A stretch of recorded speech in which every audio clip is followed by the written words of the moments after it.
This is outside the DNC convention. Protests are persisting. They were quite violent yesterday. There was a breach of security. As you can see, there are a lot of police. They are in riot gear and they are pushing these large crowds back at the moment. So this is live outside the Democrat National Convention there in Chicago. Let's go inside now because it is a very different kind of vibe. Very different indeed. Joining me live now is our political analyst for the United States election and, of course, former Ambassador Joe Hockey. Joe, great to see you. You're at the Republican convention as well. How would you describe the difference between the two? I mean, it's very different indeed, and I feel like the momentum, or at least the Democrats feel like the momentum is with them at the moment. Well, clearly the momentum is with the Democrats. This is a high-energy convention compared with the Republicans. Of course, the Republican convention had to be reformatted at a very late stage following the assassination attempt on Donald Trump. But here, following the resignation of Joe Biden as the candidate, there is new energy and new enthusiasm. I think you would be ignorant if you didn't appreciate that there is real momentum with the Democrats at the moment in the US election. The question is whether that momentum is going to be enough to get them over the line on key issues like the cost of living and immigration, and whether it's enough to get them over the line in the key states like Michigan, Wisconsin and a few others. Yeah, they're not going to make the same mistake with Wisconsin as they did last time, absolutely. And we can see the focus there. It's a sugar hit. Is this momentum going to be ephemeral? That's the question, isn't it? We saw, I think yesterday, this surprise appearance by Kamala Harris. There is so much theatre and it's going on behind you right now, Joe. But if we could talk about Joe Biden, really his valedictory speech, it felt like it was from a president that doesn't want to go. There are a few tears there as well, but he clearly doesn't want to go. But at the same time, I think he all reminded us why he needs to. Well, that's right. Look, he doesn't want to go. Of course, no one wants to go if they've been president of the United States. And he, people who are close to him told me today that even though he said that he's fully supportive of the handover, there is still a beating heart for him to want to continue as president. Now, they scheduled him on the first day. He passed the torch to Kamala Harris. Today is a whole new ball game. They have 4 days in the convention.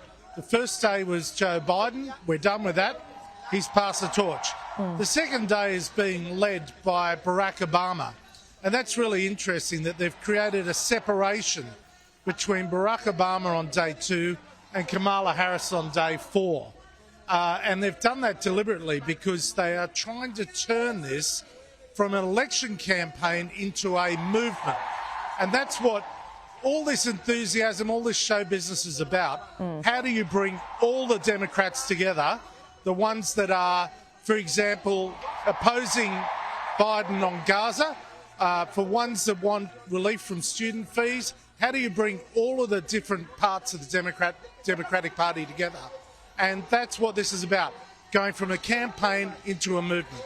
Yeah, absolutely. And whether they can maintain that. Of course, we're going to put all the focus on the DNC this week, but what happens after that? Can they maintain it? I mean, there's been a lot of criticism that Kamala hasn't actually put herself up for a pressure test. She's not done a lot of engagements with the media. She's not done any interviews. Now, she doesn't need to at this point, but I think that is going to need to change. It also comes down to the ground strategy. They can be really confident about the national polls and that she's ahead of Donald Trump or it's a real contest now, but it doesn't matter. It comes down to those 6 swing states. I've always thought it might be down to Pennsylvania and Arizona or Nevada, and if Trump can't win there, he probably doesn't win the election. What do you think in terms of the swing states and those really close states at the moment? Well, I think it's going to come down inevitably to about 400,000 votes in Michigan, Wisconsin and Pennsylvania. And I think what we all need to do is focus on where the advertising spend is and where the candidates are spending most of their time. And in both cases at the moment, there's a big focus on Pennsylvania. Now, both parties have raised so much money, they can't spend it between now and polling day.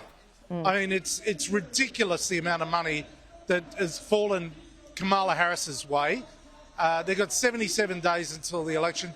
They cannot buy any more advertising in any of the states. And so they're relying heavily on volunteers, and more than 50,000 people have now volunteered for Kamala Harris's campaign to door knock in those key states.